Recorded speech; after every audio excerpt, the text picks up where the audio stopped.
Good evening, everyone. We have a serious wine tonight. This isn't just any wine. This is the Carpineto Vino Nobile di Montepulciano from Italy, from Antonio Zacchio. Carpineto is an amazing traditional Italian grower.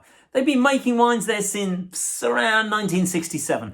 Antonio founded it in that time, and he's also got his family working with him now. I'll tell you a little bit more about what makes Carpineto such an amazing winery, and also why this Sangiovese, yes, it's not a Montepulciano, is so fabulous. So let's start with Carpineto. Okay, so as I mentioned, Antonio Zacchio, it started it in 1967. He mixed it up with Giovanni Sacchette and they created this beautiful winery. And they specialised in making wines from the Chianti Classico area. And they also have 600 odd hectares of vines in various different areas as well, including Vino Nobile di Montepulciano. Now, this is an interesting thing. Just because it says Montepulciano doesn't actually mean that it contains the Montepulciano grape. This actually is made with 90% Sangiovese and then a little bit extra of some local varietal as well. I'll try and remember the name because it escapes me right at this stage. So Carpineto, they've been named in the International Wine and Spirit Challenge as the Italian Wine Producer of the Year. That's a serious award. But they've also won the International Wine and Spirit Challenge for International Winemaker of the Year. So this isn't just an everyday winery. These are guys who are making phenomenal wines. So this is the 2015 vintage. If you're interested, it is in my August 2020 anti-wine club even case for August, because I'm specialising in only in award-winning wines for this particular month. So we're going to have a little taste of this. Now, traditional cork, as I put into a previous video, we are going to use the two-stage. Look how easy that is. Look, Carpineto, traditional cork. So let's pour some. We need a big glass for this. None of these little Mickey Mouse glasses. We need this wine to be expressed at its absolute best. So 2015, pretty good vintage, really. You know, I mean, winter was cold, temperatures were up. Look at the colour. Look at it.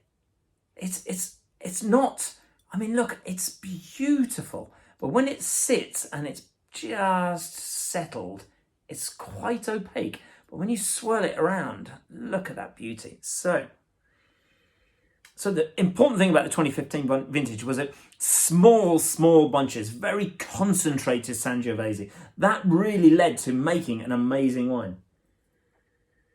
So what you get here, you get incredible complexity. Because what they do is they take the grapes, they just squeeze them gently, just a little squeeze. Then they pump the juice over the skins again and again and again.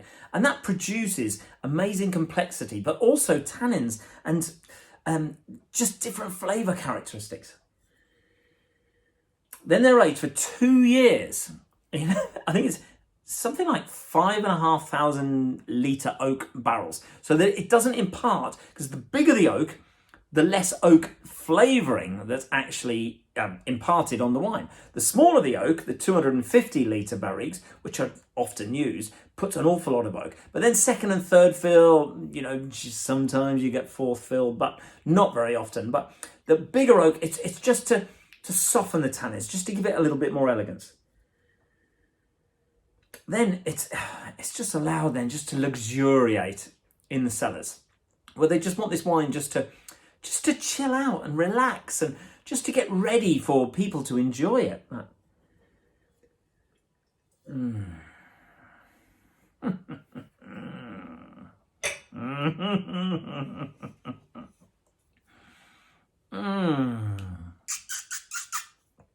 Oh my God.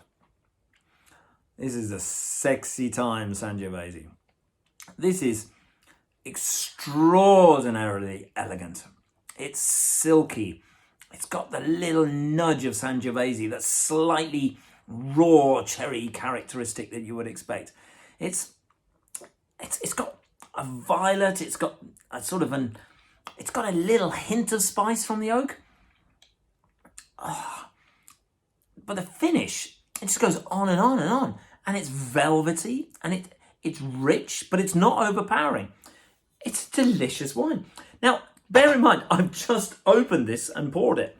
You know, if you were to decant this or to swirl it around in the glass like this for absolutely ages, I mean, decanting, it doesn't have to be a big posh decanter. You know, just chuck it into a jug, chuck it back and forth a few times, just mix it up, get the air to it, let it just breathe. That's the important thing. Because when you open a bottle of wine, people say, let the wine breathe. You're only aerating this tiny portion of the wine. When you pour it into the glass, you get wines from all over the entire bottle. And the wine in the glass doesn't know which bit is aerated and which bit isn't. So put it in a nice big glass like this. Allow it to breathe. Let it mix around. Let it just... It's a I can't say it. Cananaio Nero is the extra 10%. I knew I'd remember it.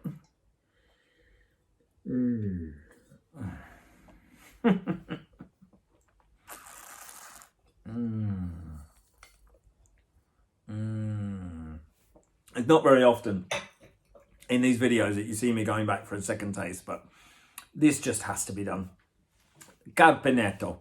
Serious, traditional Tuscan brilliance at its absolute best.